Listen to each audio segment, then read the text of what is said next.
ମୋ ସିନ୍ଦୁରର ଅଧିକାର ଧାରାବାହିକରେ ଆପଣମାନେ ଦେଖିବେ ଧନଶ୍ରୀଙ୍କ ହୋସ୍ ଫେରି ଆସିବ।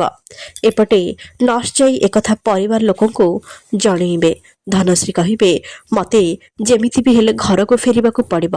ସେ ନତାଶା ବହୁତ ଡେଞ୍ଜରିୟସ୍। ସେ ଯଦି ମୋ ସହିତ ଏମିତି କରିପାରୁଛି ତାହେଲେ ସେ ମୁକ୍ତିକୁ ମାରିବାକୁ କାହିଁକି ଚେଷ୍ଟା କରିବନି। ମୋତେ ତା କବଳରୁ ଆଦି ଆଉ ମୁକ୍ତିକୁ ବଞ୍ଚାଇବାକୁ ପଡ଼ିବ। ଏହାପରେ ସେ ବେଡ୍ରୁ ଉଠିକି ବାହାରକୁ ଯିବାକୁ ଚେଷ୍ଟା କରୁଥିବା ବେଳେ ସେଠି ଆସି ନତାଶା ପହଞ୍ଚିବେ ଆଉ କହିବେ ଆଣ୍ଟି ତମ ହୋସ୍ ଫେରି ଆସିଲା।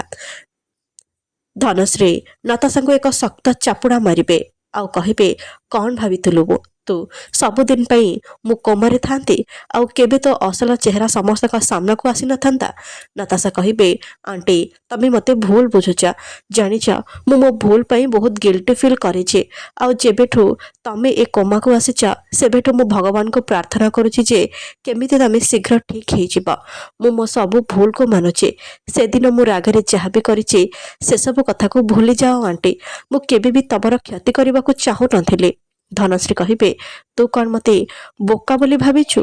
ତୋର ସେ ଅସଲ ଚେହେରା ମୁଁ ସମସ୍ତଙ୍କ ସାମ୍ନାକୁ ନିଶ୍ଚୟ ଆଣିବି। ଆଉ ଭଲ ହେଇଛି ତୁ ମୋ ବୋହୂ ହେଇନୁ। ମୁକ୍ତି ମୋ ବୋହୂ ହେଇଛି, ନହେଲେ ମୁଁ ସାରା ଜୀବନ ପସ୍ତେଇଥାନ୍ତି।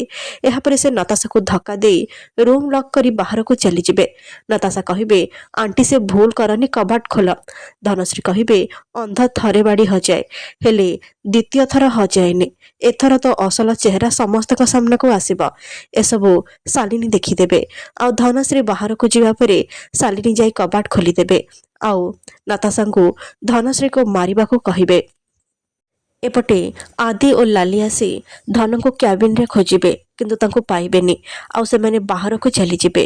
ଏପଟେ ଧନଶ୍ରୀ ପରିବାର ଲୋକଙ୍କୁ ସତ କଥା ଜଣେଇବାକୁ ଘରକୁ ବାହାରିଥିବା ବେଳେ ନତାଶା ତାଙ୍କୁ ମାରିବାକୁ ଚେଷ୍ଟା କରିବେ।